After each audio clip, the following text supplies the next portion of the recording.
tonight at 9. But now, Politics Live.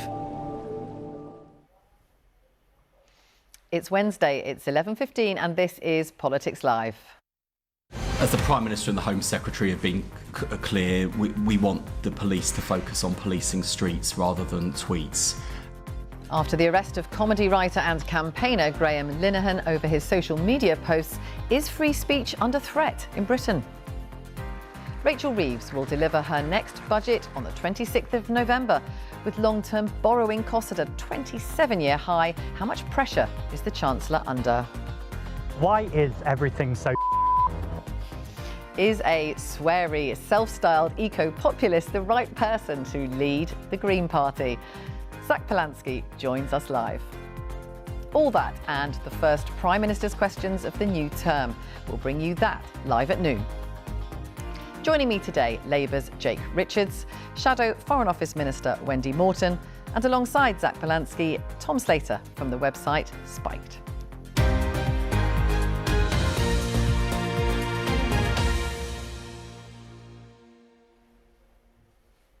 Now, let's start with that story, which is in a lot of the headlines of the newspapers today about the arrest of the comedy writer Graham Linehan, most famous probably for creating the Father Ted series. Let's have a look at a couple of those headlines. The Metro says that Father Ted creators fury at arrest, and The Sun, in its own style, saying that they think that free speech is under attack.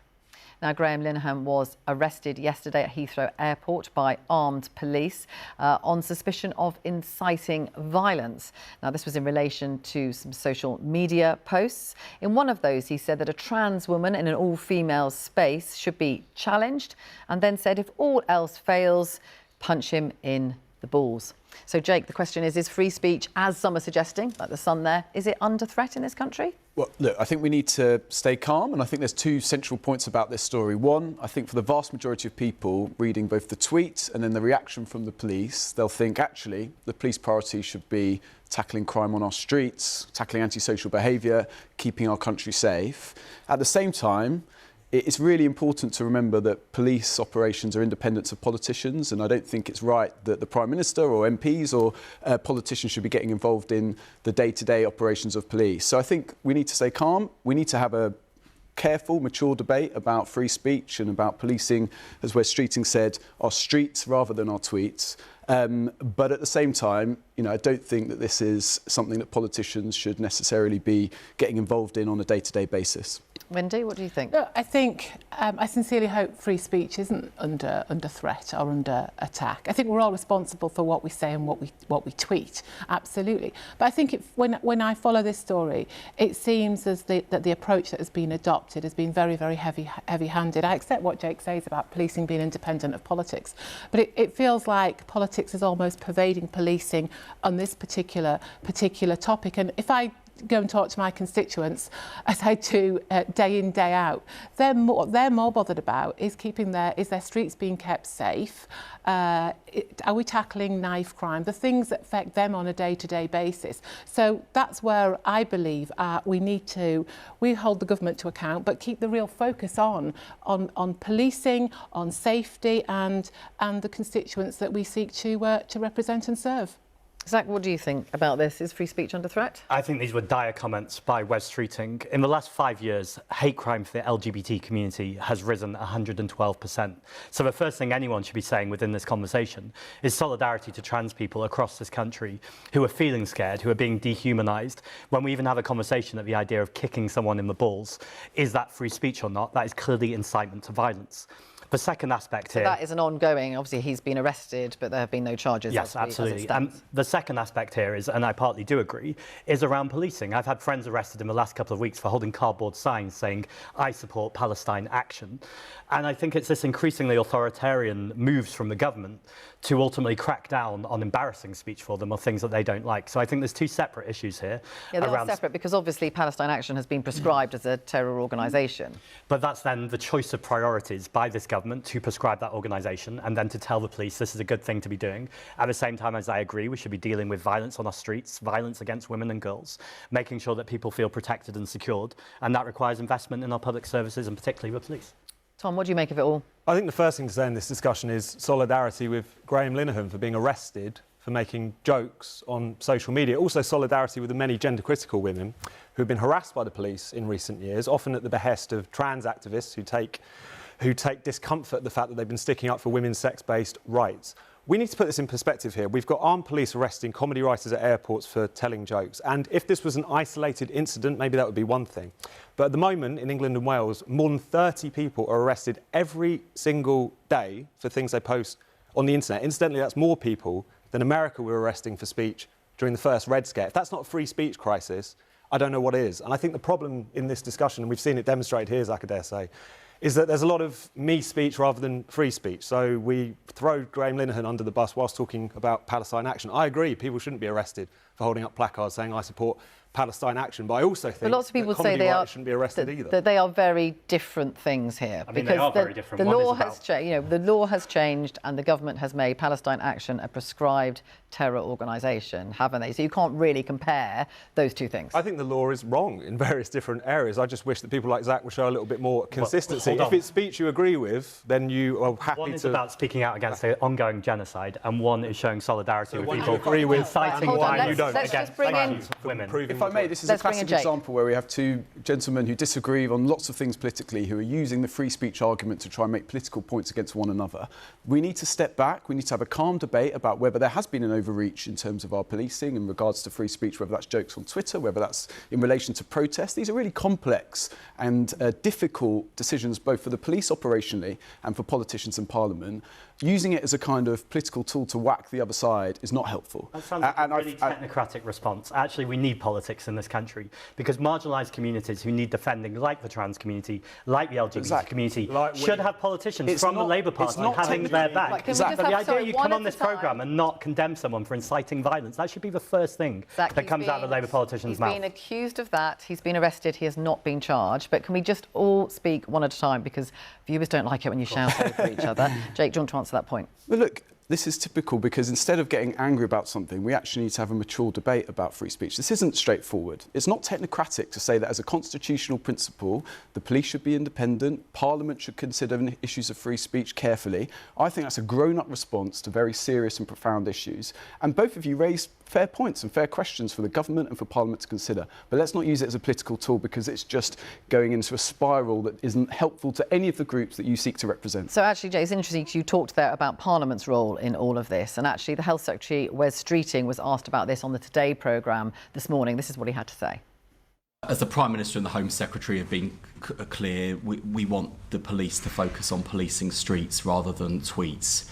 And it's very easy for people to criticise the police, but the thing that we are always mindful of as a government that backs the police to keep us safe, that the police are there to enforce the laws that we as Parliament legislate for.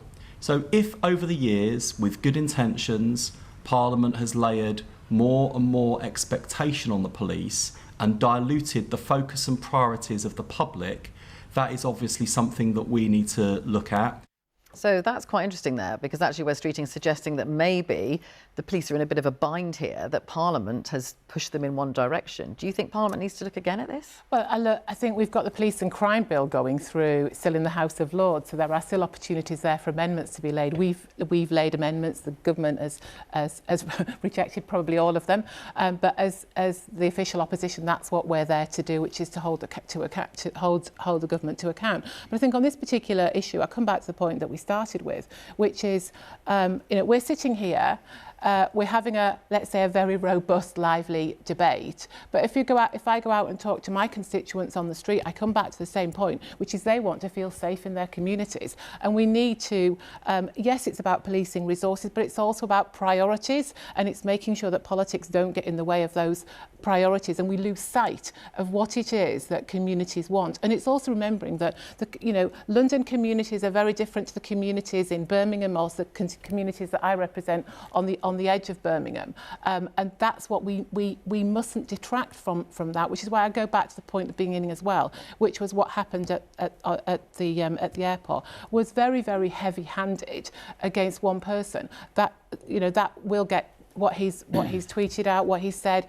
that's subject to an investigation. Completely get that. But 4 officers, you know, if I had 4 officers turning up on to deal with a piece of crime or an incident on the streets of my constituency, we'd be very pleased. We have great local police, but they are really stretched. Jake, just to go back to whether Parliament needs to change the law in some way. I mean, Wes Streeting is suggesting there he thinks that things maybe haven't been drafted correctly, maybe. Well, I think he was saying that Parliament always has a role to scrutinise whether the laws and different pieces of legislation are fit for the times that we live in, and whether there's been an overreach over a long period of time, maybe generations in fact, and that's a constant process, and that can happen via government legislation, it can happen via backbenchers, it can happen via select committees, and I think this debate is starting to happen in Parliament. We're looking at it, and even this discussion today in the TV studios is a sign of that. Like, heads need to roll at this point. I mean, we've seen the creeping censorship, and yes, a lot of it has to do with the police. I think the police in recent years have been carrying on like a cross between the Stasi and the Keystone Cops. They're harassing anyone at the behest of anyone who happens to be offended, and that's a big problem. But of course, so are they misinterpreting what the politicians Absolutely. want? I mean, the number of cases I've seen in which they are over-interpreting the law, in which they're going after people, quoting laws that don't exist. There is a huge amount of a problem within the police itself, within the College of Policing and the guidance they're putting out. But also, fundamentally, politicians can set the law. And not only do we have expansive, quote-unquote, hate speech laws on the books which are being used to crack down on dissent and free speech, we're also adding to them all the time. We've had the Online Safety Act, which has introduced all kinds of new offences, which, yes, was initiated by the Conservatives, but supported wholeheartedly by the Labour Party. You've got Labour now talking about a kind of crackdown, not legally, but in terms of guidance imposed on councils on Islamophobia, which many groups, faith groups and otherwise, have said could lead to the chilling of discussion of religion. So the direction of travel, as far as politicians are concerned, is only in one direction. It's towards more censorship. There's a depressing cross-party consensus on all of this. And I think what we're seeing now is that nobody is safe from this dynamic. If comedy writers, who are known for being pretty robust, who are known for making jokes, can be arrested at airports as if they were some sort of dangerous terrorist, surely now is the point at which we need to talk about ripping up these laws which have so eroded free speech. Zach, do you think the laws need to be ripped up? No, I don't think the laws need to be ripped up. And what will really strike people watching this is called Politics Live, and we've got a cosy consensus with the Labour Party and the Conservative Party saying, please, let's not do politics with this. And you're the disruptor. I think what that maintains... Hang on, just let him make his point first. Make your point. What's being maintained here is the status quo, and let's be clear about what the status quo is. It is dehumanising for trans people. It is dehumanising for women. And in fact, I know a young woman who isn't trans, and she's experienced transphobic hate.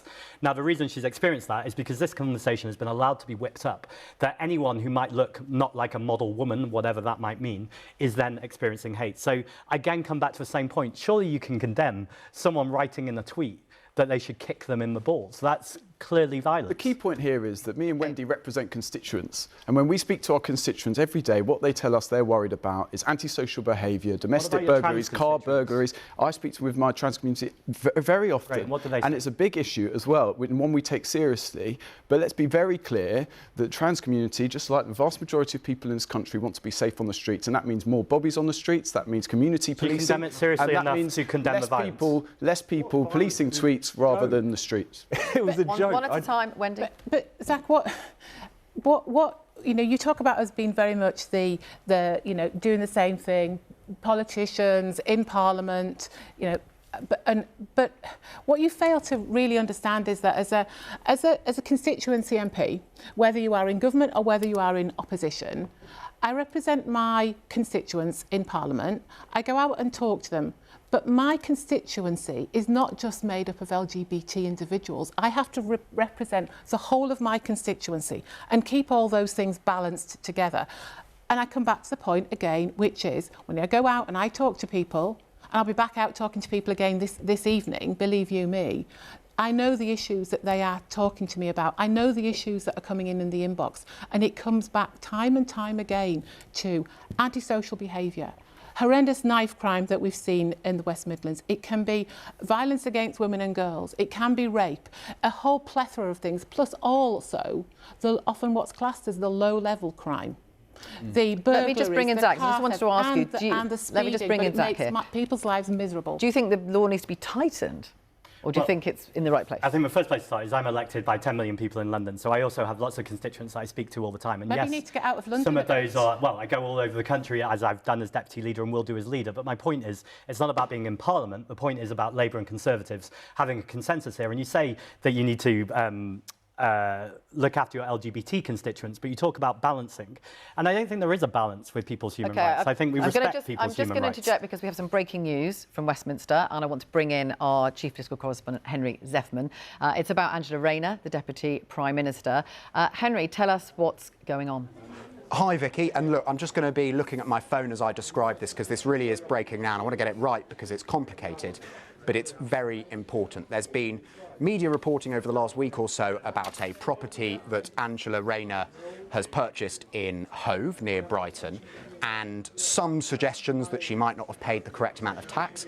The sort of dominant view of people in the Labour Party I've been talking to is that this is essentially a smear. Well, Angela Rayner has now admitted that she did not pay enough tax. I think this means she is fighting for her political future, frankly, as Deputy Prime Minister. She has said that over recent days, in response to the media reporting, she asked tax lawyers to review her affairs, and she was told that actually she did have an outstanding tax liability. She's referred herself to the Prime Minister's independent ethics advisor, Sir Laurie Magnus. He will decide whether she has broken the ministerial code. Now, she says that a lot of this was related to complex arrangements when she divorced her husband. She has a disabled son and wanted to set up a trust for him, and that there was a tax expert who was involved in the initial arrangements, and therefore that's why, she didn't initially think she'd done anything wrong. Nevertheless, the Deputy Prime Minister admitting that she did not pay the correct amount of tax is a pretty serious story indeed.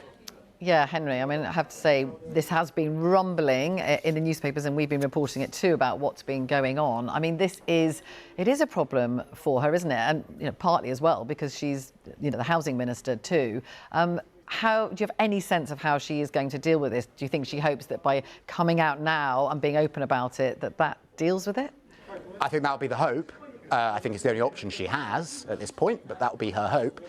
She's given an interview to Sky News in which she said that she considered resigning over this. So I think you can understand why when you read out the facts. Sir Keir Starmer will be desperate not to lose her. She is not just his number two, she reflects an important part of the Labour Party base. And remember, she's independently elected as Deputy Leader of the Labour Party, so that's not a position of government. That is something that she was elected to on the same day in 2020 as Sir Keir Starmer was as Leader of the Labour Party, and that remains regardless of any role she does or doesn't have in government.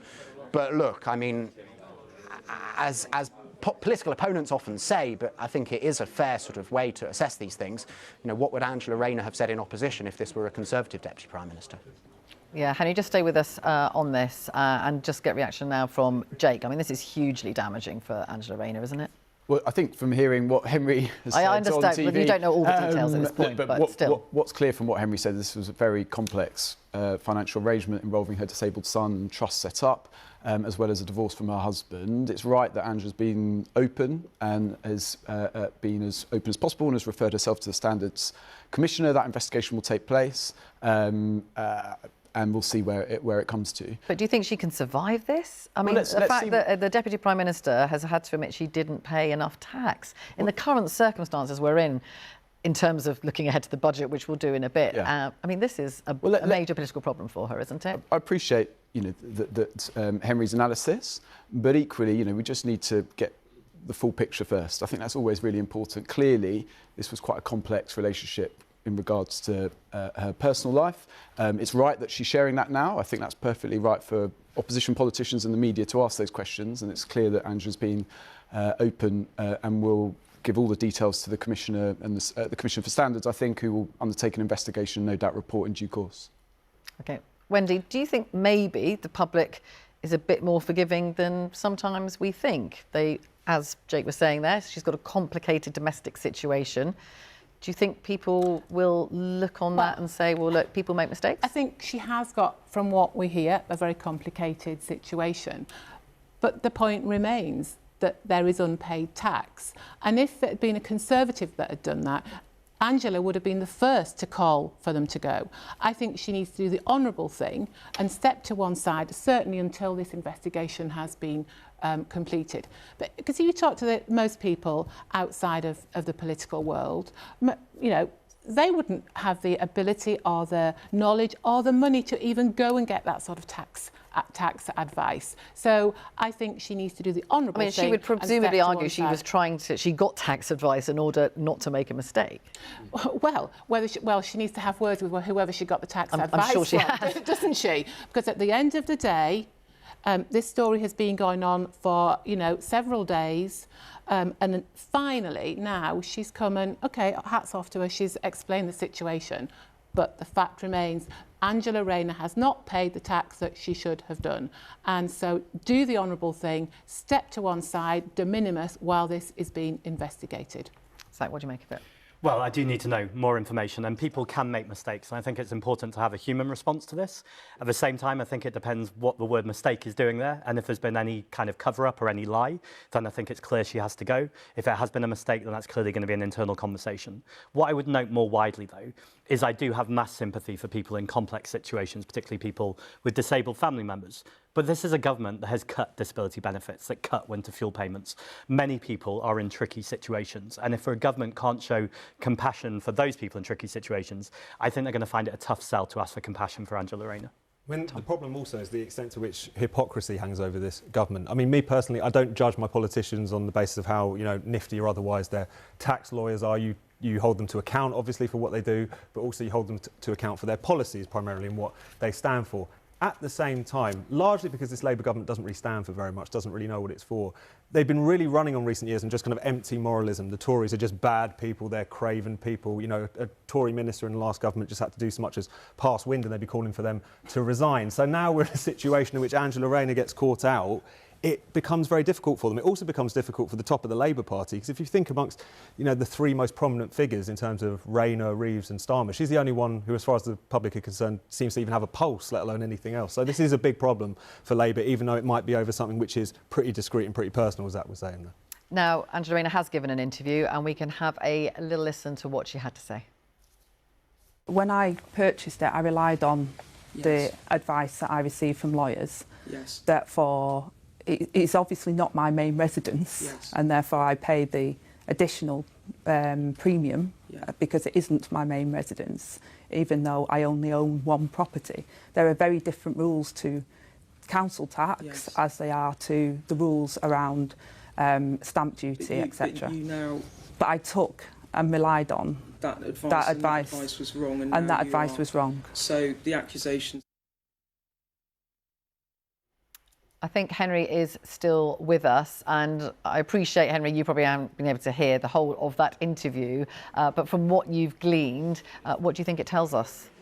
Look, obviously this is a deeply personal and complicated story overlaid with a very public and politically complicated story, and as all of your panellists were just saying there, you know, there is obviously a very human and personal element here. Lots of people in the country go through relationship separation. Sometimes there are children involved. In Angela Rayner's case, there's complicated legal instruments related to a son who, as she said publicly, has serious disabilities. But there is clearly going to have to be a question of to what extent that balances with the bald political fact that the Deputy Prime Minister and Housing Secretary is admitting here having not paid the correct amount of stamp duty. Bear in mind, 10 weeks or so before a budget in which it's being mooted that this government will increase property taxes. And what is often most damaging with political scandals is not just the deed, but any whiff of hypocrisy. And I think that is potentially what could be so politically damaging here for Angela Rayner. Thank you, Henry. Jake, can she really stay in her position? I mean, as Wendy said, if this had been a Conservative, we do know that your party would have leapt on this and said that there's been wrongdoing. Opposition politicians will always hold government to account. That's their job, and I understand that. But I think there's a really important principle which is which we have in our criminal law, and sometimes in politics it feels like you're being prosecuted, which is mens rea. You know, what was the thought process when Angela Rayner took this legal advice? We saw her brief extract from that interview where she said she took legal advice and that's how she ordered her affairs, and that legal advice turned out to be wrong. We need to get to the bottom of this. It's really important that Angela is open, all the information is there, and then politicians and journalists and others, of course, and importantly, the Commissioner for Standards has all the information, can look into it and come to conclusions. Do the decent thing and stand down while this is ongoing. Because how can she continue in the roles that she has, taking legislation through Parliament? There is a principle. And what about the trust? Where has that gone? Until we really know all the facts and it's been investigated, why doesn't she step to one side and then, you know, if she's cleared and it's sorted out, fine, come back. But I would say this is just incredibly damaging now to the Labour Party. Well, I think that she should be getting on with the job. These personal... Do you think she can get on with the job in the meantime? I don't think she can. Personal arrangements, and it's perfectly legitimate to hold politicians to account on those personal arrangements. Personal arrangements should not affect her ability to do the job. Now, let's see what the standards... It becomes a big distraction, doesn't it? But it becomes a distraction perhaps for the Westminster bubble, but I'm sure government will be getting on with the business. No, I think it becomes a distraction to the work of government. Well, let's see. I think later today, once the headlines have been done, and there's lots of commentary about it, government ministers and the government will be getting on with the job of trying to turn this country around. It sounds like you're not bothered, that you're just happy for this to just be brushed under the carpet. Wendy, absolutely, that's not fair at all, because I've said very clearly that it's right, and I think I've been fair, that opposition politicians and media and others hold Angela to account. It's right that she's done an interview setting out the circumstances. It's so right I think, as you say, look, we're all trying to understand the complexity of this, but this interview has been coming in, so we have got a little bit more of Angela Rayner, which might cast some more light on it. So let's have a little more from Angela Rayner. So the accusations that you didn't pay enough stamp duty on Hove, they're actually accurate, you didn't? They are accurate, but they're accurate in a different sense. I think the accusations were that I'd set up a trust or I'd flipped it to try and avoid paying it, but actually the complex area of the trust, which the advice that I relied upon didn't pick that up. The leading tax counsel, who has subsequently looked at it, has gone into that and has said that actually because of that, it did remain my sole property. And so that's Angela Rayner there explaining what has happened. Now, of course, Prime Minister's Questions is coming up at noon. This probably isn't the run-up to that Keir Starmer was hoping for. Kemi Badenoch, the opposition leader, might well be quickly rewriting some of her questions as we speak. So we'll see if that comes up at noon. We will bring you all of that live, of course. Henry Zeffman, our chief political correspondent, is still with us. And Henry, in terms of the importance of Angela Rayner to the Labour Party and to Keir Starmer, just explain the dynamic of all of that and why he won't want to lose her. Look, it's so important to understand that Angela Rayner is the deputy leader of the Labour Party until she decides otherwise. That is an independent position. It doesn't automatically come with the role of deputy prime minister. That's Keir Starmer's prerogative. But she was elected in the same leadership sort of festival. That's not quite the right word, but, you know, I'm still thinking through things that have happened in the last few minutes, as Keir Starmer back in 2020. In fact, she backed his main rival for the leadership, Rebecca Long-Bailey. And that speaks to how their relationship has been complicated over the years. A year into Keir Starmer's leadership, they had this very awkward, very public standoff where she was threatening to quit his shadow cabinet. I think that might well have brought down his leadership after just a year. She ultimately decided not to and to stay with him. He then put her in charge of the housing brief and ultimately made her deputy prime minister. And I think their relationship now is pretty good, though not necessarily personal kindred spirits. She reaches parts of the Labour Party that Keir Starmer does not and cannot. Just think back to those welfare rebellions a few months ago. It was Angela Rayner who was sent in to diffuse those rebellions. I mean, they were pretty bad anyway, but think how much worse they might have been if she had not been able to do that for him. But for all that Keir Starmer will be so desperate not to lose her, you just have to keep coming back to the fact we have a housing secretary who has just admitted underpaying stamp duty. Henry, thank you for bringing us all of that, and we look forward to seeing you in not too long in the studio with us after Prime Minister's Questions. And of course, we will be following this story and we will bring you Prime Minister's Questions live. But for now, We're going to turn to you, Zach. You'll be delighted to hear the focus will be on you. You, of course, yesterday won the leadership of the Green Party. It was a resounding victory. What was it, 84%? 85%. 85%. I mean, there's a few people sitting around here who would love that kind of victory. Now, our viewers may not know that much about you. This is your chance to introduce yourself to them. You used to be an actor, a hypnotist, and some would say more controversially, a Liberal Democrat. To introduce yourselves, tell us how you got to this position. So I used to work in community theatre, working with communities that were marginalised, so migrant communities, trans communities, which is why that issue is so important to me, disabled communities that are often challenging power and wealth. And we would work through role play in how people challenge these power structures. And there's only so long I could do that for before I said, you know, if the systemic barriers are so difficult in place, it's time to get involved in politics and change those barriers. Reason why I ran as leader of the Green Party is everyone knows the Green Party cares about the environment and we care about the climate crisis, and that's never going to go away. But what people don't know is that the centre of our platform is to lower people's bills, is to nationalise the water companies. We have water companies right now pumping sewage into our rivers and charging us extra for the privilege.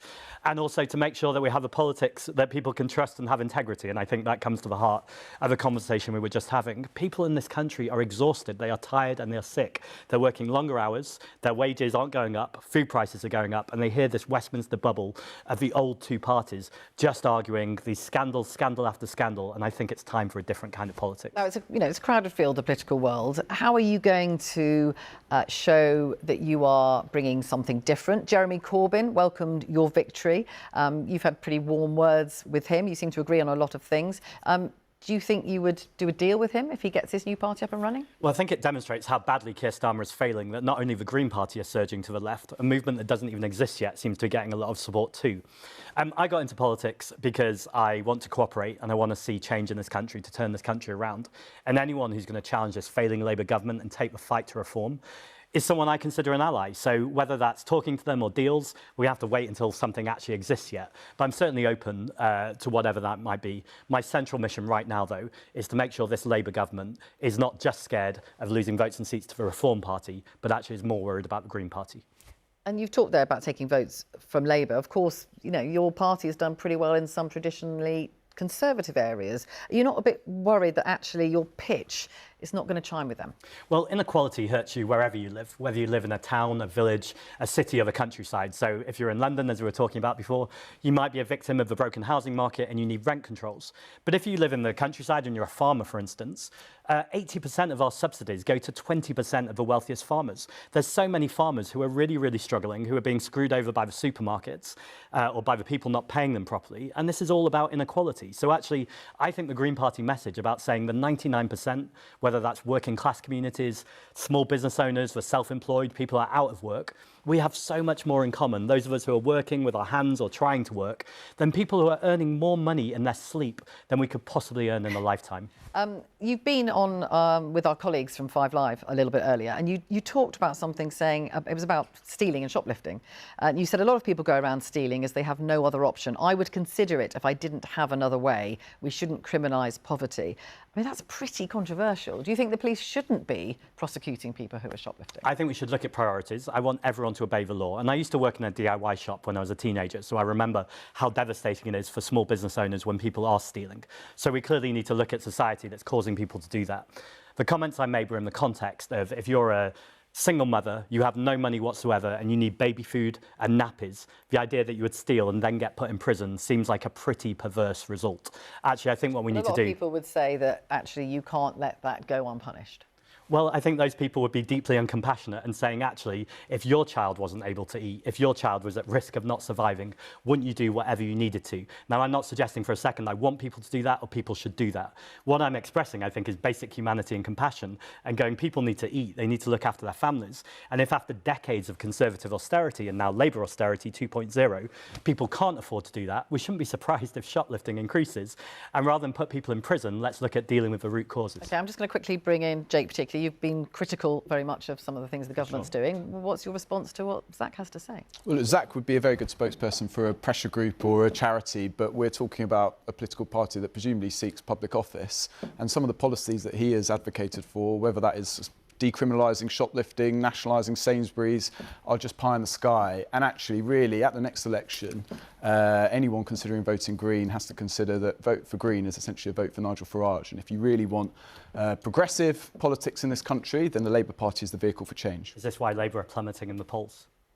Well, but there's always difficulties in government, but actually we're getting down to work to try and change the country rather than just spout about it on social media. I'm not sure the viewers will be either. People have an option. Are you worried about losing votes to the left? As I said, they've got an option. If they vote Green, you'll get Nigel Farage and Reform. Well, how about proportional representation? So that's not a situation. Right, we're not going to get into that right now, just we need because... a bit longer to talk about... We do. We'll come back to that another day. I agree a bit on that, I don't know. But... We'll come back to that another day, but I just want to take you into the Commons chamber. This is what's going on in there at the moment. Of course, Prime Minister's Questions is coming up in about 10 minutes' time. Keir Starmer and Kemi Badenoch. And, of course, we've been bringing you that breaking news about Angela Rayner, the Deputy Prime Minister, admitting she hasn't paid the correct amount of stamp duty on a property that she bought. That I'm sure will come up at that moment, and we will bring you all of that live. Of course, Angela Rayner is not the only Cabinet Minister under pressure for very different reasons. Of course, the Chancellor has got a lot on her mind, I would imagine. We learnt this morning the date of the next budget. This is the announcement that came from the Treasury this morning, saying that it will come on the 26th of November. They've had, of course, to give notice, if you like, to the Office of Budget Responsibility that they have to start drawing up all of the figures, which we will get towards the end of November. So a little bit later for the budget this year round. And this comes, of course, as long-term borrowing is reaching its highest level since 1998. So how much pressure is Rachel Reeves under? Our Deputy Economics Editor, Darshini David, is here to explain to us what might be going on here. Darshini, why do those long-term borrowing costs matter? They matter immensely, and not just here. Now, what we're talking about are bond markets, of course. That's how governments borrow to fund spending, and not just in the UK, but across many countries. And what's been going on in recent weeks has been concern about the levels of borrowing, not just in the UK, but other countries, for example, France. We've got caught up in that, and therefore the interest rate on some of those bonds, and the 30-year maturity bond in particular, that has risen quite sharply. Now, that matters because not only does that reflect concerns about the government's fiscal position, it makes it harder for it to balance the books because it raises those borrowing costs. So you've got a Chancellor here. You know, budget days are normally about opportunities, aren't they? Brandishing that red box. Instead, this one's all about challenges. How do you find the money, not just to fund those policy U-turns such as that on the winter fuel payments, and also to make up the idea that growth has been somewhat lacklustre, but you're also going to have to find extra money if you're the Chancellor to pay these higher borrowing costs. Now, the main form of government borrowing aren't these 30-year bonds. They're bonds which don't mature quite that late. Those haven't seen quite as extreme movements in their interest rates, but still, nevertheless, economists say she's going to have to find an extra £5 billion plus compared to the spring budget just to make sure she can account for those higher borrowing costs. And guess what? The harder it is to do that, the higher those borrowing costs tend to get. So it can be a little bit of a spiral. Having said that, we are assured that there will be plans to get all of this smoothed out in that budget. We've got 12 weeks till then. In the meantime, lots of speculation, and that in itself can be damaging, not just for financial markets, but for business and consumer sentiment as well. Darshini, thank you very much for explaining that all to us. And Jake, I mean, there seems to be an inevitability here that taxes are going to go up, aren't they? Well, we'll have to see what happens in the budget now. We've got a date on the 26th of November, but I think it underlines the importance of fiscal stability and having security in the economy, something that we didn't have in the last few years of the Conservative budget when Wendy was Chief Whip of Liz Truss, and for those few weeks, I don't want to remind her. That's why there's difficult decisions on spending and tax, and there were in the last budget, and I'm sure there will be in this budget. But that's the difference maybe between Zach and grown-ups in the government who have to make those difficult decisions Also, to make sure that we stabilise the market.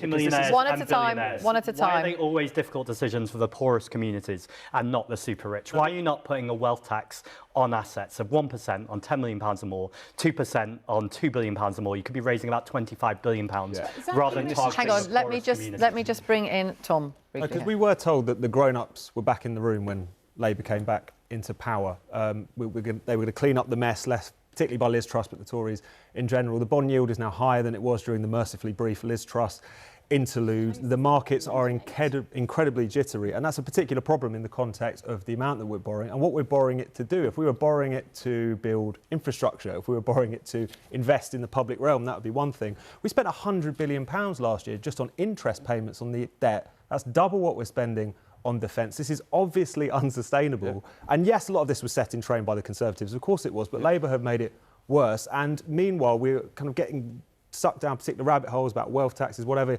Perfectly fine debate to have. There's all sorts of moral, economic questions one could have there, but the structural problems that are confronting us economically are not being addressed by the supposed grown-ups who have taken back in charge. Jake, I'll let you answer in 1 second. I'm going to let Wendy make a point, and then you can answer all of them. Great. How long do we have? Not never long enough. On the bond yields, it's the highest since 1998, not just since Liz Truss. I think it's important to remember that. It's also important to remember that this big black hole has got almost doubled in less than 18 months under a Labour government. This is a result of political choices made by the Labour government and the Labour Chancellor, quite simply living beyond their means. Most people know if you've got a mortgage and the interest rate goes up, you've got to find a way of paying for that. We've got a government where we're seeing unemployment rising. I say the yields are going up. There's some really tough choices coming ahead. How is Rachel going to balance the books? That's why we're in this situation. That's why there is so much uncertainty, and people are really worried, which is reflected in the bond market. So I would like to know, is she going to give us an assurance that she's going to abide by that promise and not increase the taxes of working people? Right, OK, let's let Jake here, let him answer that. Lots of people are speculating that those manifesto commitments, which were not to raise income tax, VAT, national insurance, that actually that's now unsustainable. Well, I think we've been clear that we're not going to be changing those three central taxes on working people. Look, there was lots of questions for me there, but I agree with Tom's analysis. There are fundamental problems with the economy. Our debt is not progressive to be paying £1 of every £10 that we spend on debt. There's nothing good about that. And Zach's policies would make that a lot worse, by the way. But to change it, to turn the country around, to get the economy going again, takes some time. It takes a balanced approach in terms of fiscal discipline. The spending review was disciplined, yes, long-term investment in infrastructure, but disciplined on day-to-day spend. Difficult, unpopular decisions on tax, which was made at the last budget, but necessary so we can invest in public services. And we are beginning to see signs. And ultimately, the way out of this is get the economy growing again. And that's why we are... And you're not. OK, one at a time. Well, fastest growing economy in the G7. Incoherent. The national economy is nothing like a household budget. So when we hear these ideas of balancing the books, etc., it's complete nonsense. Austerity is causing the damage that is happening to our society right now. How you're going to fix a broken economy? Well, I've talked first of all about wealth tax. I'd bring capital gains tax in line with income tax. I'd invest in public structure. We don't need to tax and spend. We need to spend and tax. And actually, the more that you invest in your public services, the more that brings spending multipliers into the economy. Tom is right. We need to look at the structural inequalities or the structural problems. And this whole entire conversation is a bit economically incoherent when you actually need to start from first principles. But what you need is economic growth, which is precisely the thing that the Greens are incredibly sniffy about. Growth is how you raise living standards. Growth is how you make sure that as a society we're heading in the right direction. People's wages are going up. And that is the thing that your party is basically implacably opposed to. You just want to kind of share around what is currently existing. I think voters want a lot more. Terrible. I would like to tackle inequality, and I'm joking about sharing sounding terrible. That's exactly what we need to do. Redistribute power. People want more. The Institute for Fiscal Studies says that your economic plans are unsustainable. Well, the Institute for Fiscal Studies, along with many organisations, are trying to maintain the status quo. Is the status quo working? People are starving, there are homeless people, the gap between the rich and poor has got wider and wider. Since the start of the pandemic, billionaire wealth in this country has doubled. Meanwhile, our public assets are being stripped away. And that's fundamentally because both a Conservative government and a Labour government are taking money from public money and putting it into private wealth. Talk about a wealth tax, and there's lots of evidence from around the world that a wealth tax doesn't work because the wealthy are able to avoid it. Well, that evidence doesn't actually exist. There was a report by Henley and Partners. By the way, this is an organisation that sell golden visas and passports to highly wealthy individuals. They did a report based on their LinkedIn profiles that said that 0.3% of millionaires and billionaires might leave. I'm more worried about the 30% of doctors who are saying they might leave this country because the NHS is in such a state. Who are we more worried about? Multimillionaires and billionaires who aren't paying their taxes, or people running our NHS? As you well know, it's also not going to raise enough. And it's not going to solve the problems of the economy, because before we even get into questions of wealth taxes, redistribution, what have you, you need a growing economy. It needs to be a dynamic economy. It needs to be something which is delivering for people, in which energy is getting cheaper, in which we have industry. Again, none of this is possible if you're not only in favour of all of these insane net zero policies, which frankly have been making all of these things worse, but also because of the fact that you're ideologically opposed to the idea of economic growth. What you want to impoverish this country to maybe make up for less than 1% of global emissions. I think wildfires and floods in this country might impoverish this country. We've seen wildfires and floods. We've seen in Valencia people die, and we've been very lucky that that hasn't yet happened. People are not buying this doomsday stuff, and nor are they going to buy it.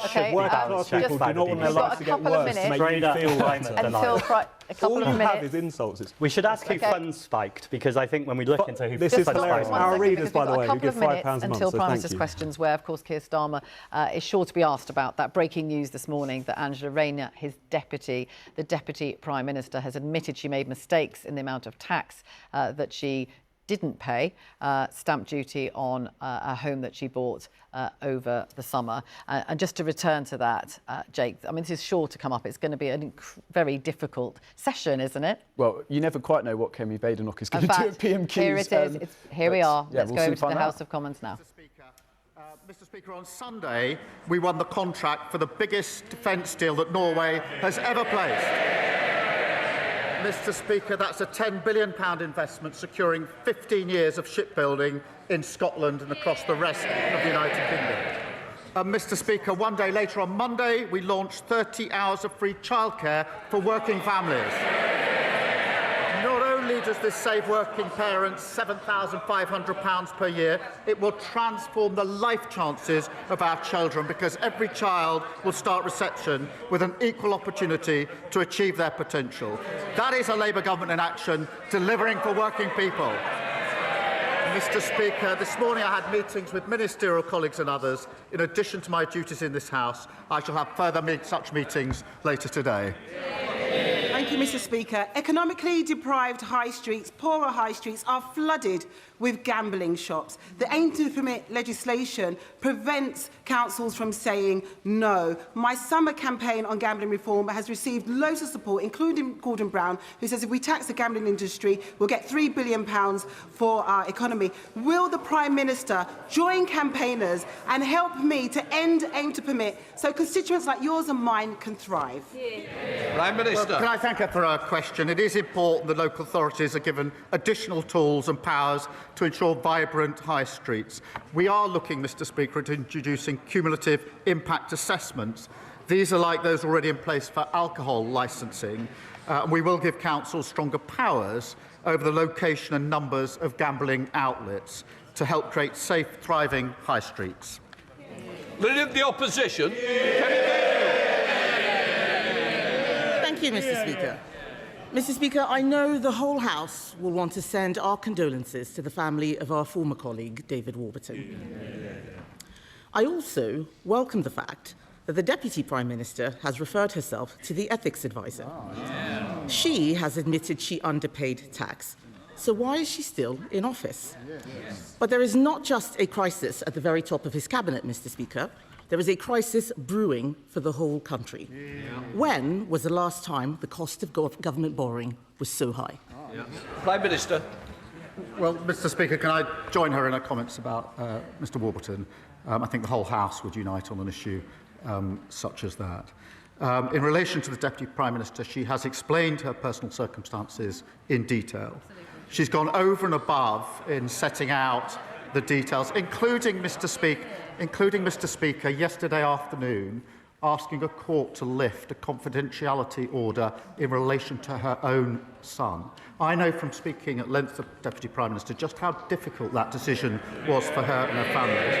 But she did it to ensure that all information is in the public domain. She has now referred herself to the independent adviser. That is the right thing to do. But I can be clear, I am very proud to sit alongside a Deputy Prime Minister who is building 1.5 million homes, who is bringing the biggest upgrade to workers' rights in a generation, and who's come from a working-class background to be Deputy Prime Minister of this country. Mr. Speaker, on the question of borrowing costs, they have risen across the world, as the Leader of the Opposition well knows. We are driving them down by getting debt down. That is hardwired into our fiscal rules. Those fiscal rules are non-negotiable. But, Mr. Speaker, I'm not going to take lectures on the economy from the party opposite, who crashed the economy, mortgages went through the roof, and a record fall in living standards. Mr. Speaker, I'm not sure we would have heard all that sympathy if it was the Conservative Deputy Prime Minister who was being attacked. I remember when the Prime Minister said that tax evasion is a criminal offence and should be treated as all other fraud. If he had a backbone, he would sack her. But let's get back to the issue of borrowing. He did not answer why it is so high. Conservatives left him the fastest-growing economy in the G7. Under him, the cost of our borrowing is now higher than in Greece. Why does the Prime Minister think this is? Minister. Mr. Speaker, if it had been the party opposite, there wouldn't have been the accountability that there now is in place, because they spent years and years avoiding it. And she makes her claims about the economy under their watch are about as credible as her place at Stanford University, frankly. But, Mr. Speaker, she leaves out of account because she wants to talk down the country. We've got the highest growth in the G7. Those figures, I look forward to her getting up and welcoming that. 5 interest rate cuts in a row. And of course, Mr. Speaker, £120 billion of investment in the first year of a Labour government. That is a record. It's a terrible record, Mr. Speaker. I stand by every single thing that I have said. He cannot say why borrowing is higher under him. I will tell him why it is higher. It is because the Chancellor changed the fiscal rules so she could borrow record amounts. She maxed out the country's credit card, and that has pushed up borrowing costs. These are their bad choices, Mr. Speaker. Mr. Speaker, former members of the Monetary Policy Committee are warning, and I quote, that we are heading for an economic crash. Why does he think that he is right and they are wrong? Prime Minister. Mr. Speaker, she can't resist. She comes straight back to talk the country down at every opportunity. She doesn't welcome the highest growth in the G7. She could have got up and welcomed that, Mr. Speaker, but no. What about the 380,000 jobs we've created? She could welcome that, but no. What about the 3 trade deals we've got? Not only does she not welcome them, she opposes them. And of course, she hasn't welcomed the Norway deal, the biggest deal for shipbuilding in a very, very long time. She should stop talking down the country and get behind the renewal this government is delivering. Mr. Speaker, he is dragging down the country. He is dragging it down. How can he stand there and say that he is creating jobs? Unemployment has gone up every single month under this Labour government. And if he doesn't know why borrowing costs are going up, another reason is that the markets can see that he is too weak to control spending. Now, we are reading that he wants to have another go at welfare costing. What makes him think that they will vote for it this time? Prime Minister. Mr. Speaker, we picked. I think I saw that the Leader of the Opposition said, I think at the weekend to the Sunday Times, that I think she said this: "I've inherited a gigantic mess and I'm cleaning it up." She said it's very difficult. It's going to take a while. I know exactly how she feels.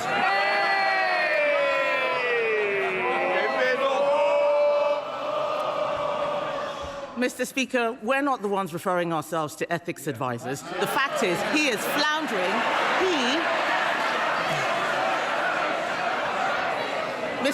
Mr. Speaker, he is floundering. Perhaps he should have a read of the covers of the... Shh. Mr. Speaker, perhaps he should have a read of the covers... Order. We don't want to start the session with somebody leaving, do we?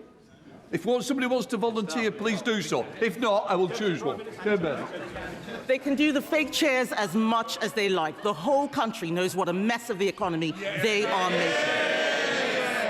Mr. Speaker, it is clear that taxes are going up for everyone, except perhaps the Deputy Prime Minister. I warned before the summer that we would face weeks of speculation about which taxes would be going up. The former head of the IFS says this sort of uncertainty is actively damaging to the economy. And now we find that we have to wait until the 26th of November for a budget. Does he really think the country or the markets can wait that long? Prime Minister. Mr. Speaker said they're not referring themselves to the ethics advisor. That's amongst the reasons they got booted out of office last year.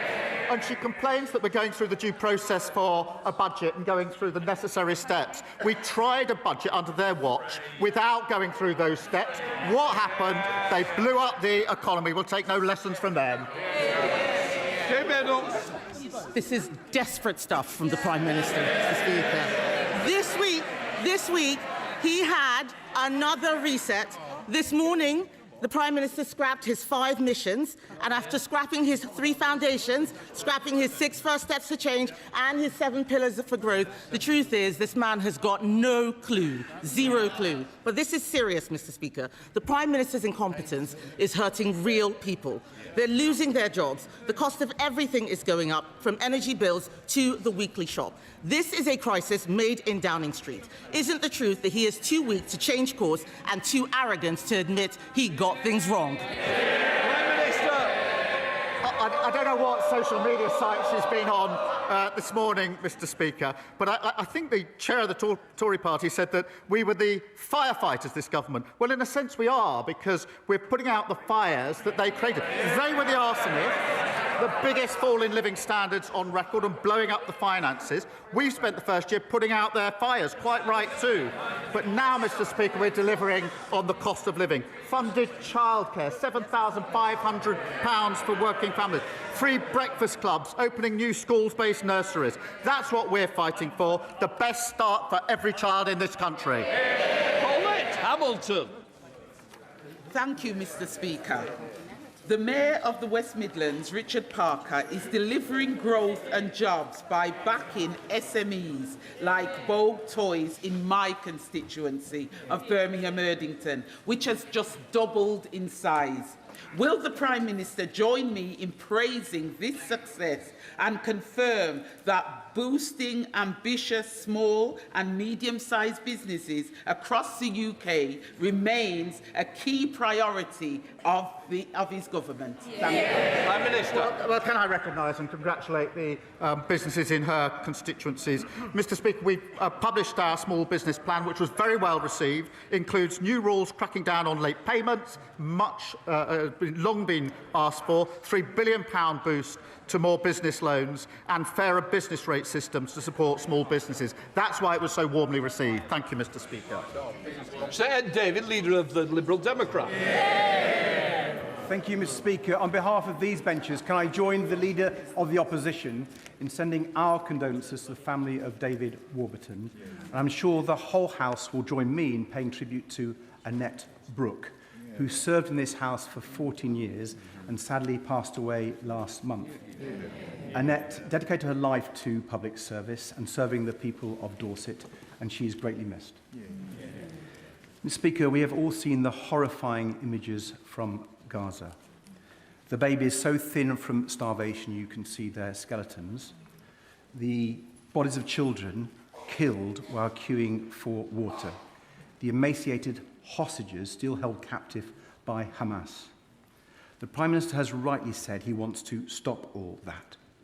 So when the one man in the world who has the power to stop that comes here to our country on a state visit, will the Prime Minister look President Trump in the eye and urge him to use the influence on Netanyahu and Qatar to make it stop? Prime Minister. Can I join him on his comments about Annette Brooke? And also in his description about the horrifying situation in Gaza. And it is horrifying. We're looking at a man-made famine on top of everything else. That is why we're expending so much of our time with partners seeking to bring about a ceasefire, to get humanitarian aid in at pace, to get the hostages out, and of course to put forward a peace plan that can actually take us to a two-stage solution. And of course I'll talk to all international leaders about that. I would gently say to them that if he hadn't refused the invite to the state banquet, he could be there 2 weeks on Tuesday and speak to President Trump himself. And I'm surprised it's not an act of leadership to pass up that opportunity. Mr. Speaker, I have to disagree with him on that. We are now debating this issue. But here's an issue where I hope he will agree with me. The European Convention on Human Rights is a British creation that protects all our basic rights and freedoms. Rights of children, disabled people, survivors of domestic abuse, victims of horrific crimes, everyone. It protects care home residents from abuse and families from being spied on by councils. But the leader of the Conservative Party and the leader of Reform want to join Russia and Vladimir Putin by withdrawing from the convention. The Liberal Democrats disagree, Mr. Speaker, and so do the majority of the British people. So will the Prime Minister categorically rule out withdrawing from the ECHR or suspending it or watering down our rights in any way? Prime Minister. Mr. Speaker, we will not withdraw from the European Convention of Human Rights. We do need to make sure that both the Convention and other instruments are fit for the circumstances we face at the moment, and therefore, of course, we have been, as we made clear, looking at the interpretation of some of those provisions. It would be a profound mistake to pull out of these instruments, because the first thing that would follow is every other country in the world that adheres to these instruments would pull out of all their agreements with this country. That would be catastrophic for dealing with the problem that we're actually dealing with. Irene Campbell. Thank you, Mr. Speaker. Scotland has a proud heritage as one of the world's great shipbuilding nations.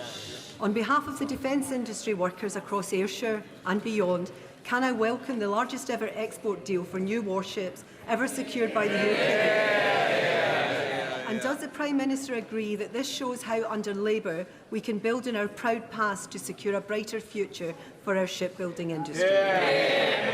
Can I thank you for her question? Mr. Speaker, I was very pleased to get the call from the Prime Minister of Norway on Saturday night telling us that the UK had won this contract, beating off competition from the US, from France and from Germany because of the quality of shipbuilding in this country. This is a £10 billion deal, Mr. Speaker, 15 years' worth of shipbuilding, particularly in places like the Clyde.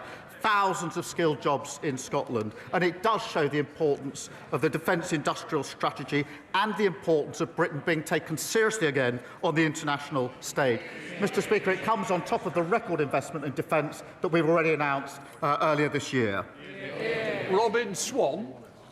Mr. Speaker, I'm joined today in the gallery by the leadership of the Young Farmers Clubs of Ulster, an organisation and young people who are passionate about youth work, passionate about the rural countryside and passionate about the future of farming and agriculture. Agriculture policy is devolved, but the Prime Minister's agriculture inheritance tax is the thing that has them and young farmers across all the country despairing not just for their future, but the future of food security. When will the Prime Minister change course on the farm family inheritance tax, now that he's taking control of tax policy?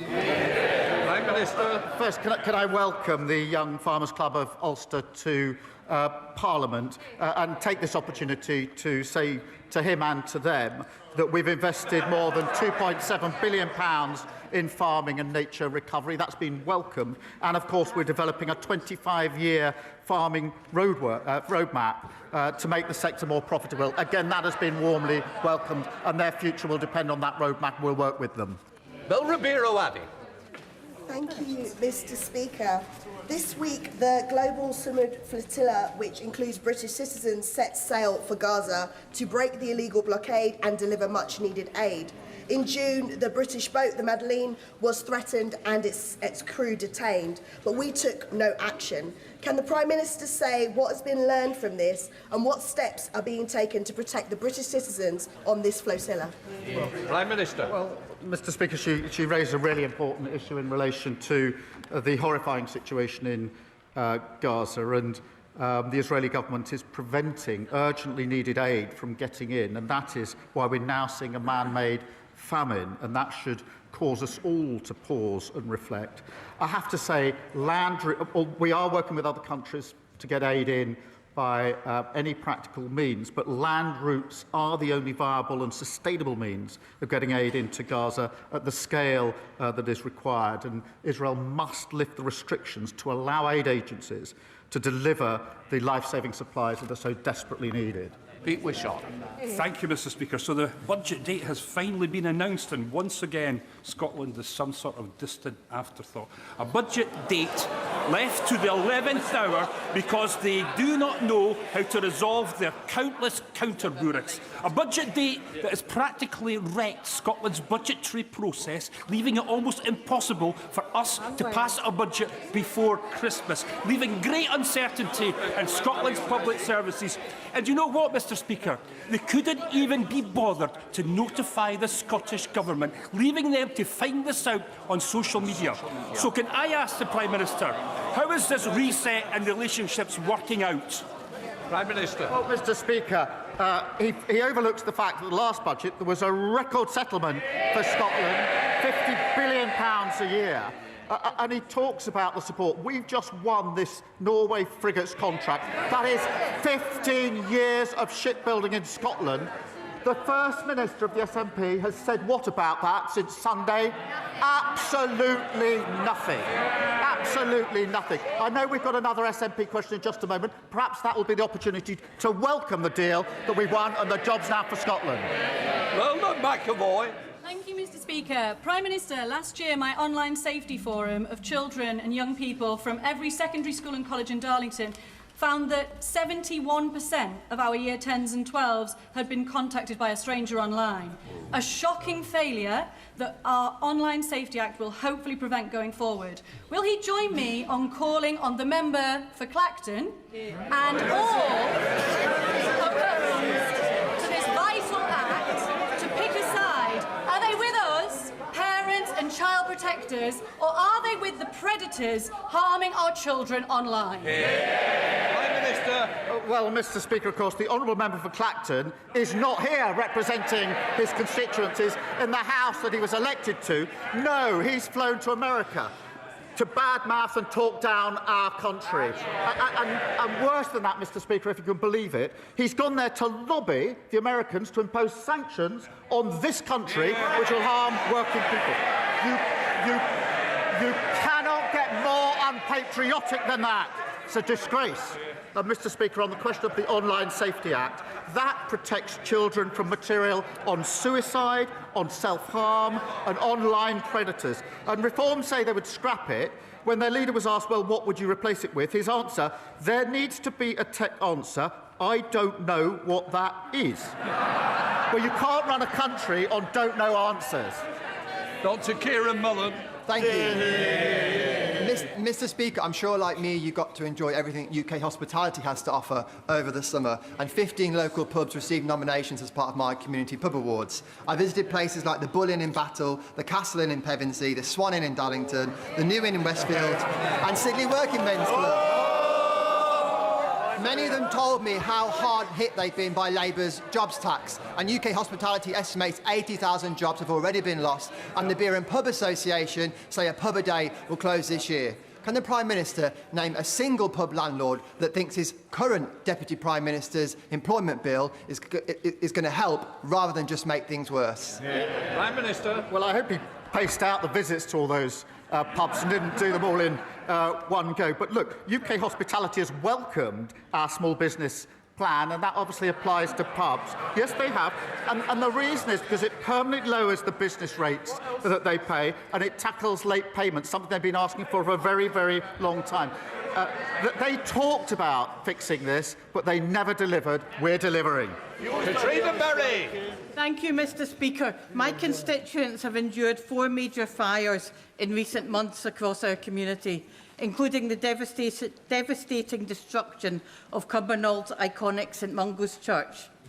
Yet the Scottish Fire and Rescue Service is consulting on downgrading Cumbernauld Fire Station, increasing response times and putting lives at risk.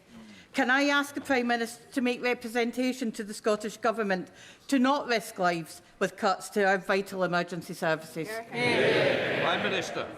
Well, I think the whole House is sorry to hear about the awful fires that her constituents have faced, including the destruction of St Mungo's. And I know just how important that church was, Mr Speaker, to the local community. The Scottish Government have received the largest settlement in the history of devolution. That's £50 billion a year. That should be focused on the issues that matter to her constituency. And I will take this up and make sure that we raise it with the Scottish Government. Stephen Gaffney. First of all, I will refer to my comments earlier in the week since the Prime Minister's research isn't up to scratch.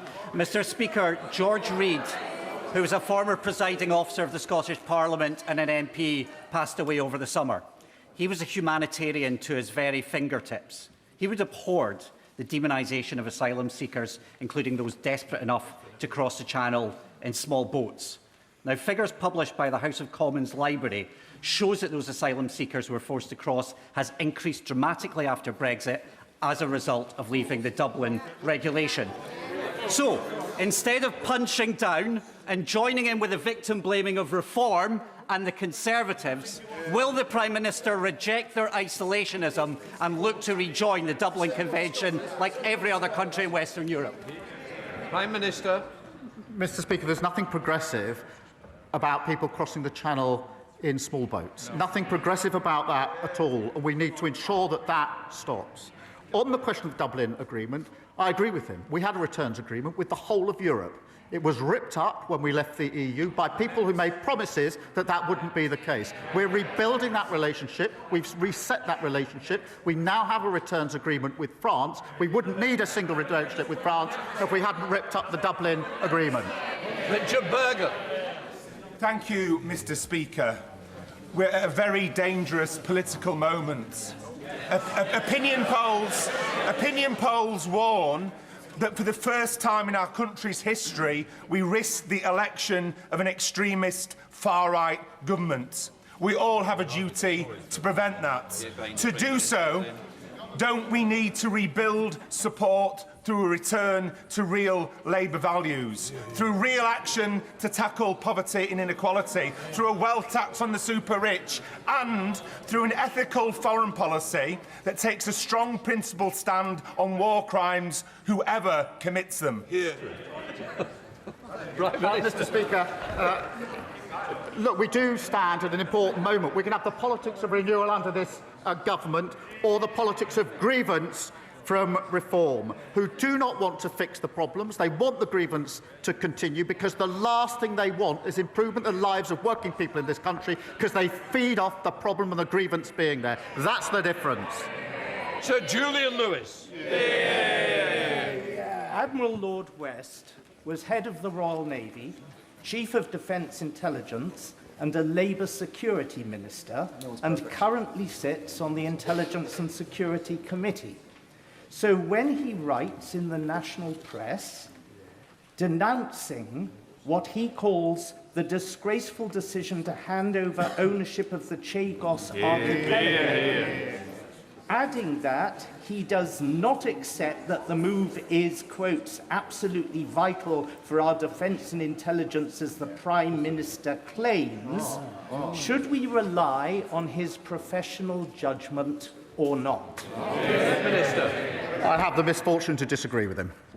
Just a Thank you, Mr Speaker. New mums and dads in my constituency of Lowestoft tell me that one of the things they worry about the most is whether they can afford the childcare they need to be able to go back to work. That's why it's great parents will be able to save up to £7,500 a year on nursery fees thanks to this Labour government. Does the Prime Minister agree with me that investing in childcare is not only important for tackling the cost of living crisis, but also helps to remove barriers to deciding to have children in the first place? Prime Minister. Well, I thank her for raising this, and I was very proud on Monday to make the announcement about childcare. As she rightly says, it saves not just on average £7,500 for families in a cost of living crisis, but also, crucially, this is from 9 months, Mr. Speaker, to 4 years. We know that under the last government, there's this disparity at age 4 between children arriving at reception, some barely out of nappies, others quite articulate. That locks in inequality for life. I'm really pleased that this measure that we've now taken on Monday unlocks that and makes sure every single child aged 4 gets to the starting line in reception with a fair chance of going as far as their talents will take them. Ellie Charles. Thank you, Mr. Speaker. While the Conservative Party deludes itself with the myth of endless fossil fuels, the rest of us know just how ridiculous and reckless that is. Extracting more oil and gas from the declining North Sea will do nothing to protect energy security or jobs.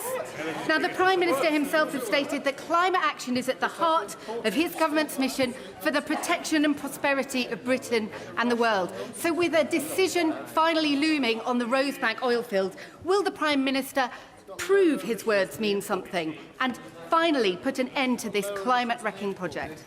Prime Minister. Well, Mr. Speaker, I did notice that the Leader of the Opposition went to Scotland, I think, this week to announce that if she ever became Prime Minister, which is extremely unlikely, that she would pull down £50 billion of investment in renewables in Scotland. This is good, secure jobs of the future. Absolutely reckless behaviour. They haven't learned anything.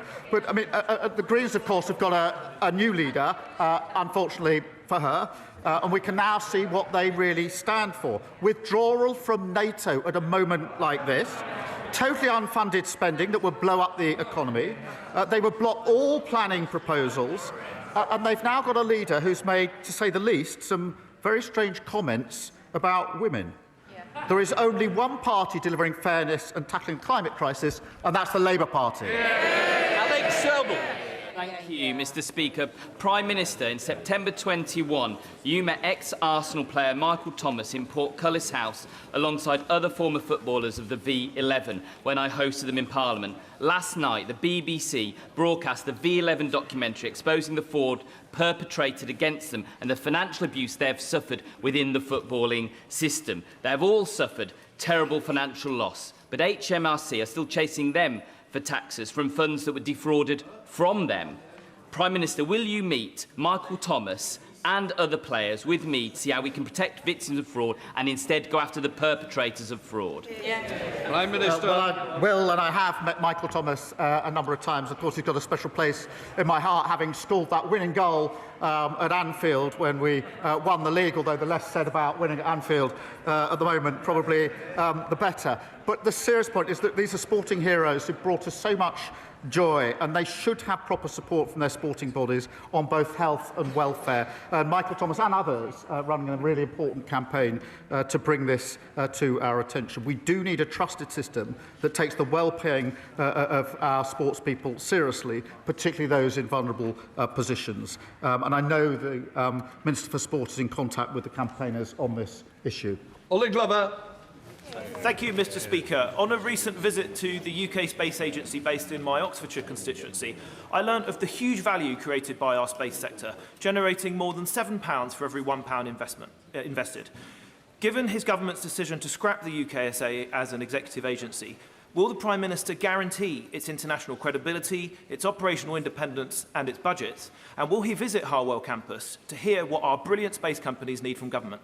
Prime Minister. Well, can I thank him for raising this important issue and reassure him that we do want to keep the huge expertise and knowledge of the UK Space Agency staff, including those that are working in his constituency. We have already secured almost £300 million in contracts from the European Space Agency, and this will cut costs, reducing duplication, so we can really focus on growing this important sector. Mr. Speaker. Since the start of the full-scale invasion into Ukraine, Russia has stolen, abducted and indoctrinated at least 19,546 children. Awful. It's one of the most heinous crimes of this war. Can I warmly welcome this morning's announcement of an additional package of sanctions on those perpetrating these crimes? And can the Prime Minister assure the House that he will do everything possible to return these children to their homes? Prime Minister. Well, can I acknowledge her campaigning on this really important issue? Russia's policy of forced deportations, indoctrination of Ukrainian children is despicable, and anybody who's heard the stories or seen the pictures cannot be other than profoundly moved by it. We have taken firm action. Mr. Speaker, this was one of the issues that we discussed, as it happens, 2 weeks ago in Washington when I went over with other leaders to ensure that we are all putting maximum pressure. But this, amongst the very many horrors of the Ukraine conflict, this is right up there as one of the absolute worst. Jack Rankin. Thank you, Mr. Speaker. Like many, I was deeply concerned that a police force deemed it necessary to take 5 armed officers to arrest a comedy writer from a flight. Some may have found Mr. Linehan's comments offensive, but that isn't the point. If you don't support speech you don't like, you don't support free speech. Will the Prime Minister commit to reviewing our speech laws to ensure the legitimate free expression is protected? And will he condemn the culture within the public sector which prioritises this dangerous and perverse nonsense? Well, I thank you for raising this. You will have seen that the Commissioner has put out a statement in relation to the particular case this morning.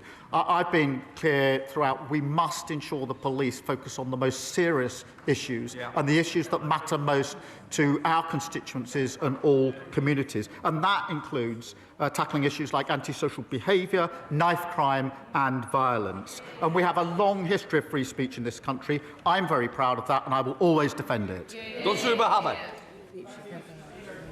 Week where the Prime Minister has worked tirelessly to place the Clydeside, Glasgow, Govan at the epicentre of Type 26 shipbuilding, is he perplexed, as I am, at the radio silence from the SNP and the contempt the SNP continues to show for the defence sector? And does he agree with me that that contempt is a contempt for jobs, it's a contempt for growth, and it's an 18-year-long contempt for Scotland? Prime Minister. Well, Mr. Speaker, I am perplexed that the First Minister has not welcomed this. This is a massive deal for Scotland. It's 15 years of shipbuilding. I would have expected the First Minister to be holding a press conference to celebrate what we've done in relation to this deal. Those 15 years of shipbuilding, Mr. Speaker, are extremely important to Clyde and very other industries, and they are a reflection of the professionalism and dedication of workers in Scotland that they've shown over many, many years. And I would urge the First Minister to come forward and welcome this deal. Sir John Hayes, final question. I know you will agree, Mr. Speaker, that flags and banners, in bringing national pride, nourish individual sense of worth and nurture our shared sense of belonging. So will the Prime Minister take steps to ensure that across every part of our kingdom, alongside the Cross of St George in England, St Patrick in Wales, St Andrew in Scotland and the Red Dragon in Wales, that our flag is flown on every government and public building, hospitals, schools, police stations, railway stations? For every Briton deserves the chance to see a forest of flagpoles and the flutter of the Union Jack. Prime Minister. Well, can I thank him? And I share his pride in our country's flag. It represents our history, our heritage and our values. And that's why we display it. And I was the Labour leader that put the Union Jack on the membership card for the Labour Party. I'm very proud to do so. It belongs to all of us. We should be proud of it and value it. That completes Prime Minister's questions. Let the plumb benches turn over.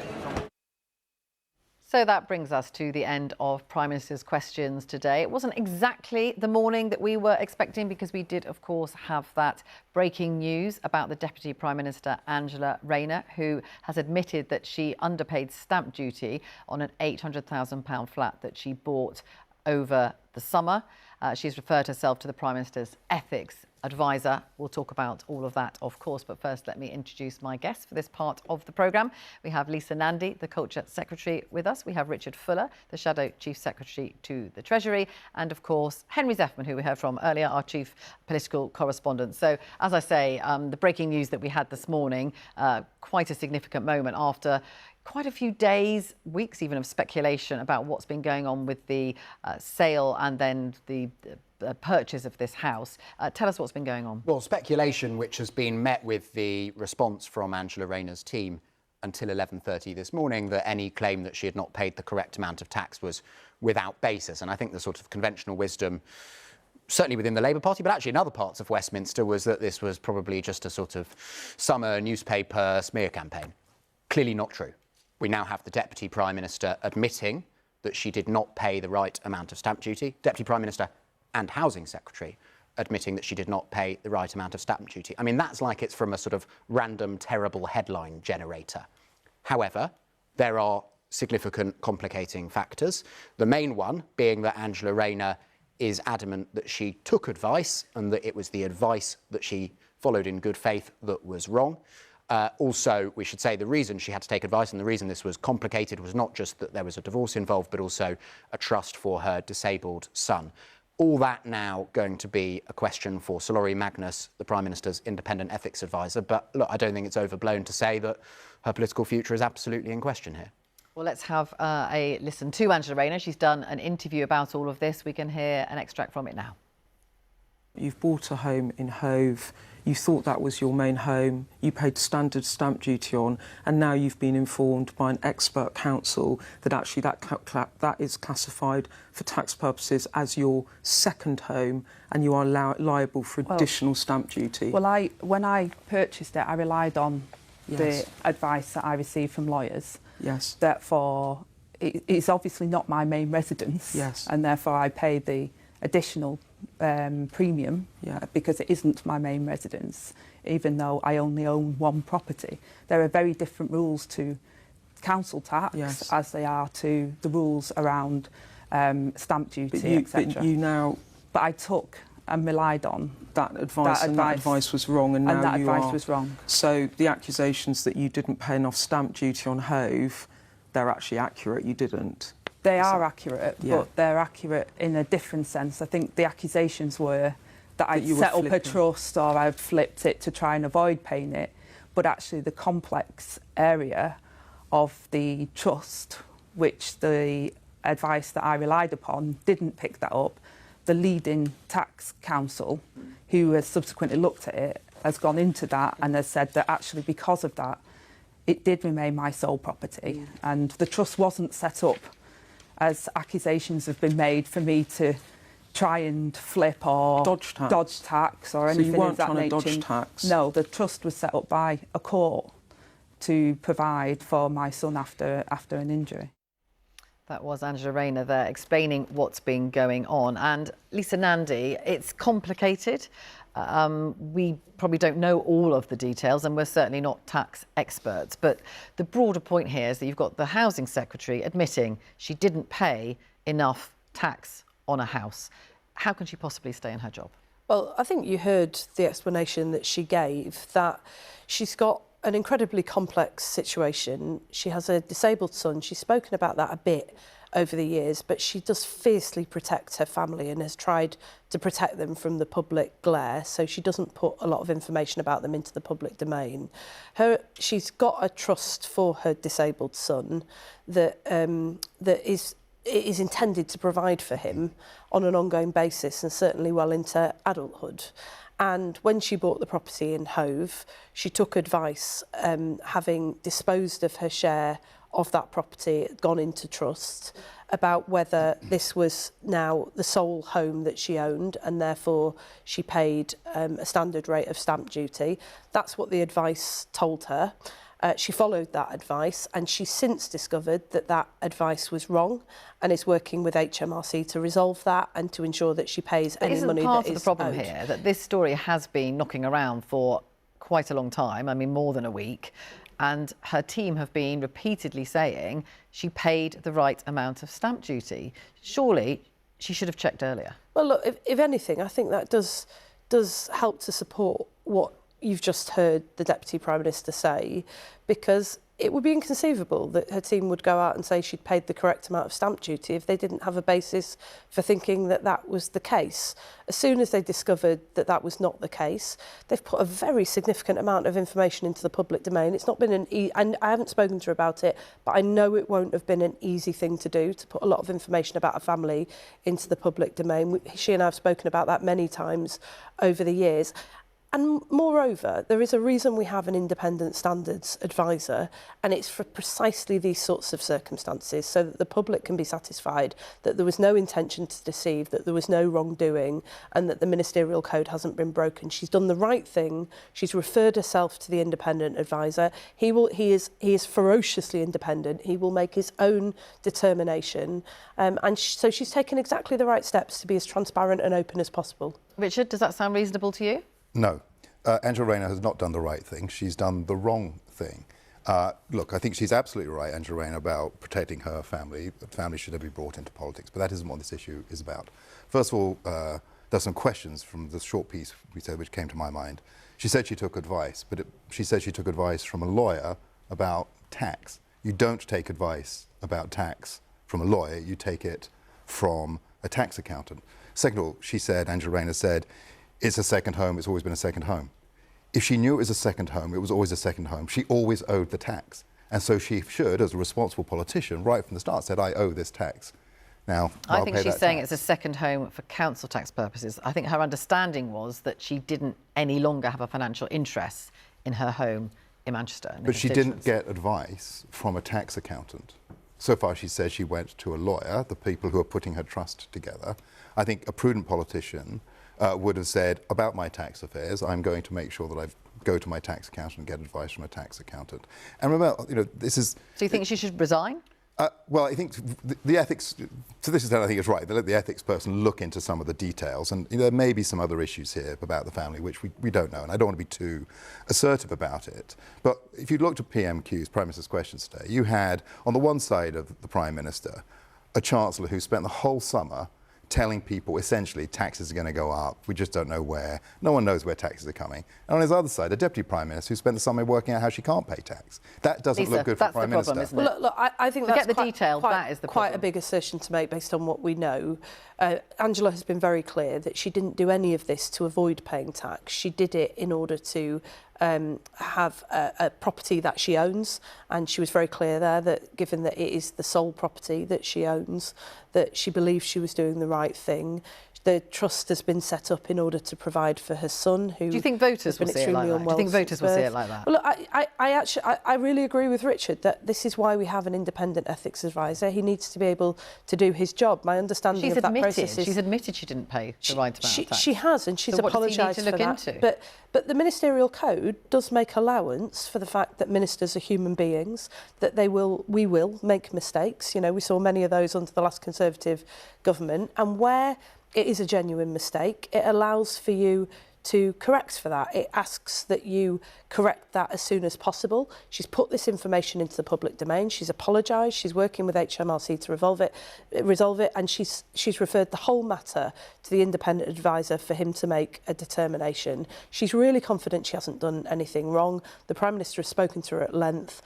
He would not express full confidence in her if he wasn't satisfied with what she said. Okay. Well, and once that independent process does its work, of course, people have the right to make up their own minds about what they think about it. They will make up their own minds. But she'll comply fully with that process. Some people will think that maybe that is reasonable, but part of the problem here is that some of us can remember that when it came to light that the Conservative chairman at the time, Nadeem Zahawi, had to pay a huge fine for underpaying tax, Angela Rayner went public and had this to say. So this is what she said in a tweet, but then she actually recorded this. Services, and we know of tax that's not delivered to the Chancellor and to the Exchequer means that it damages our public services, and we know the state they're in. So the former Chancellor, when he was Chancellor last summer, made it clear at the time when he was questioned that he pays all his taxes and that he's done everything appropriately, and was threatening legal letters to anyone that questioned him. Now it emerged actually that that's not true, and that there was a HMRC investigation and that he's had to pay penalties for that. I think that makes his position untenable.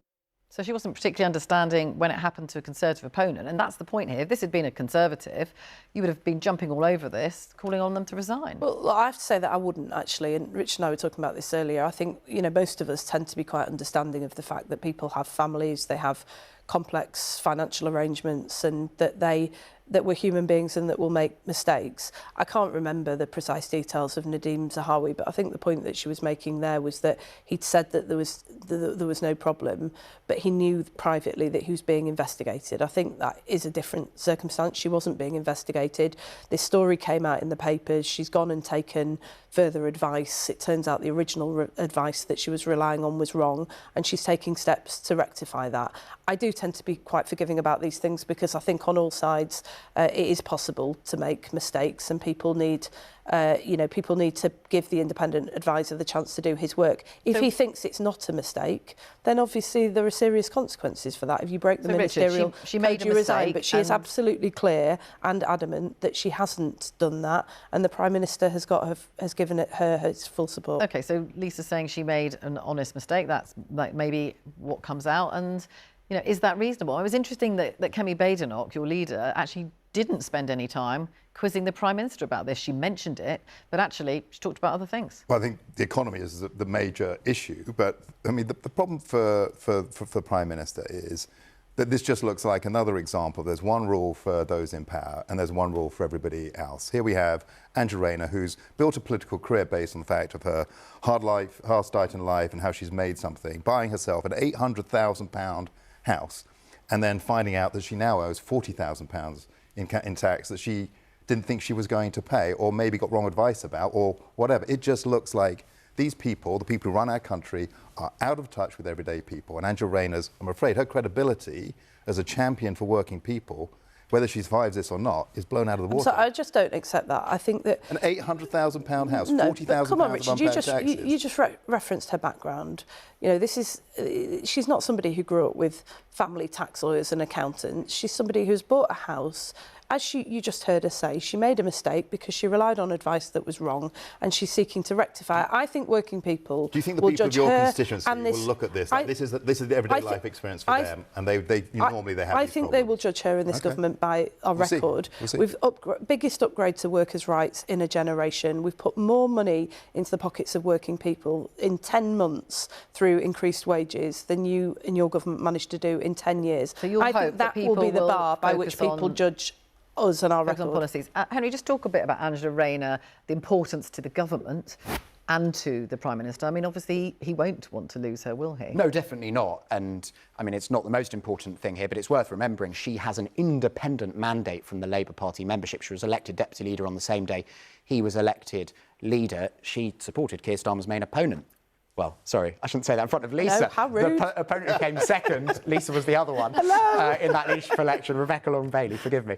And so, you know, theirs was not necessarily always intended to be the partnership by either of them, but, and initially it was quite a difficult partnership, but he's come to rely on her, particularly actually since they came into government, to reach parts of the Parliamentary Labour Party and more generally that he can't reach. But just to return to part of the conversation between Lisa and Richard there, you know, Richard wheeled out what is often, in whoever's hands, the most devastating attack in politics. One rule for them, another rule for anyone else. That is so familiar to me, my ears, from the mouth of Angela Rayner. When she was in opposition, her main job, until she got the housing brief quite late on, after Lisa did it, was about being Labour's attack dog in chief. That Nadeem Zahawi video will just be one of many where she has made an attack on a Conservative politician, which will be very similar to the attacks that Conservative politicians are now making on her, you know, regardless of what stage in the ministerial ethics process it was. And I think that does just add a layer of extra difficulty for Angela Rayner as she waits for Sir Laurie Magnus's verdict. Now, Angela Rayner is not the only Cabinet Minister under pressure. In a very different way, the Chancellor, Rachel Reeves, has a lot to think about. The UK government long-term borrowing costs have reached their highest level since 1998. Now, today, we learnt when the next budget is going to be. This is how the Treasury announced it, saying that the budget will happen on the 26th of November this year, and they have told the Office of Budget Responsibility to prepare the forecasts, which we know that they do, which have become so important. And let's just have a look at this graph, which does show the cost of those long-term government borrowing costs. They're near a 3-decade high. And Lisa, this is an ongoing issue. Obviously, we've now got the date of the budget, loads of speculation about what's going to happen. These borrowing costs make it even harder for Rachel Reeves. Everyone thinks taxes are going to go up, are they? Yeah, but there's a reason why we went into the election with some very clear commitments around taxes on working people, and that is because they did go up very significantly under the Conservative Party. And living standards, we saw the biggest drop in living standards since Victorian times, and people can't really bear much more. So we came in on a very clear commitment that we would stabilise the economy and we would take the pressure off working people. We've done that in a number of ways over the last 12 months, but I think people can broadly see the approach that we're taking. At every opportunity, we've sought to put more money into working people's pockets. We think that's good for the growth of the economy, and we've seen that. We've had the fastest growth in the G7 at the start of this year, because every pound you put into the pockets of working people, they go out and spend it again in the local economy. It's good for business, it's good for growth, and that's why business confidence is now at a 9-year high. You've put taxes up. You never told us you were going to put taxes up. No, we were very specific about the taxes that we weren't going to raise, but we did not shy away from the fact that we inherited an appalling economic situation. I mean, I think most people will remember Liz Truss's brief tenure in office. Certainly people who pay their mortgages will remember that. We've had 5 interest rate cuts since we came to power, which has significantly decreased the pressure on mortgage holders and homeowners. But during the election campaign, there were lots of economists saying taxes will have to go up, and you didn't admit that. You knew it was bad. Look, I am going to say it. I know Richard will groan, but I'm afraid, I was one of the people who walked into a government department for the first time ever, but, first time in 14 years, and looked at the budget sheet. There were a whole series of things in my own brief that were announced in the 6 months prior to the election. Things like the Seaside Heritage Fund, which by definition you would imagine had some funding attached because it's a fund. Not a penny had been allocated to any of those things. Let Richard answer that. So we did have to take some difficult decisions, but you can see it by our record that we have acted at every moment to protect working people, because we believe that if you put more money into their pockets, it helps them and it helps to grow the economy. Richard, they put money into people's pockets, according to Lisa Nandy, and protected them. Look, last October's budget was a disastrous budget for enterprise, for small businesses, for people's jobs. Wages now lower. Wage increases will be lower because of national insurance increases. Lots of businesses aren't investing. So the mistakes that Rachel Reeves made last year with the uncertainty ahead of October, because people didn't know which taxes, they knew taxes were going to go up, they didn't know which. She said there was 22 billion hole, so no one knew. She has now repeated this summer, another summer of instability and uncertainty, which means people will not invest money. And now we don't actually know who is in charge of economic policy. Who's writing the budget? Is it the discredited Chancellor?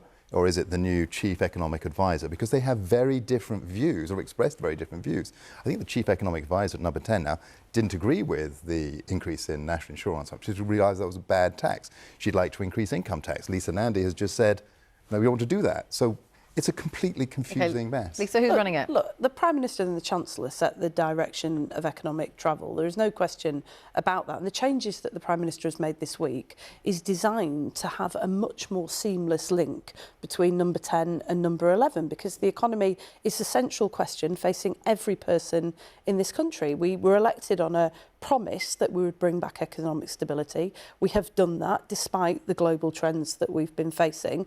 Nobody is pretending for a moment that this isn't a very difficult situation. But if you compare what we've seen in the last year with investment flowing into the UK, with business confidence at a 9-year high, and with more money in the pockets of working people, that is a very, very different record from the one that Richard and his friends left. Richard, just Sorry, Henry, just explain there the changes, obviously, that they were talking about there, the changes that have been made, what Keir Starmer you think is trying to achieve there, and whether you think there are going to be tensions now between the people working in number 11 and those working in number 10. Well, I mean, not necessarily in the sense that Darren Jones, who Richard was shadowing, he was the Chief Secretary to the Treasury, obviously has been Rachel Reeves's number 2 for some time and now is charged with making Keir Starmer's 10 Downing Street, rather than 11 Downing Street, where Rachel Reeves is, operate more smoothly. I think with Manoush Shafiq, who's obviously an extremely distinguished economist, to be holding the role of Chief Economic Advisor, I think we'll just have to wait and see. Obviously, she'll be aware that things she could say as an economist were not necessarily, refracted through the lens of a Labour manifesto. For example, right, exactly. But obviously economics is different to political economy. But look, let's see. I think the thing with the budget is you speak to anyone in the government, this isn't just going to be the moment of November or the autumn or even the year. This is, I think, most probably going to be the moment of this Parliament, of the period between the last general election and the next general election, whenever it comes. I think the choices that Rachel Reeves and Keir Starmer's new advisers make in this very, very difficult economic environment will help to determine how long he remains Prime Minister and the political fortunes of him and his political project. And the question is, everyone keeps talking about the amount of money Rachel Reeves might have to find and how she does that. And most people do expect that taxes are going to go up, but she has some pretty strict rules around that. Yeah, and the manifesto, which we alluded to, very specifically precludes the possibility of increasing income tax, increasing employers' national insurance, though some people say she's broke that already, and VAT. OK, we can look forward to that, although it is still quite a few weeks, if not months, off before we get to that point. There'll be lots of speculation, though, between now and then. That's all for today. Thanks to all my guests for joining us in both parts of the programme. I'll be back tomorrow at 12:15 with more Politics Live on BBC Two and iPlayer.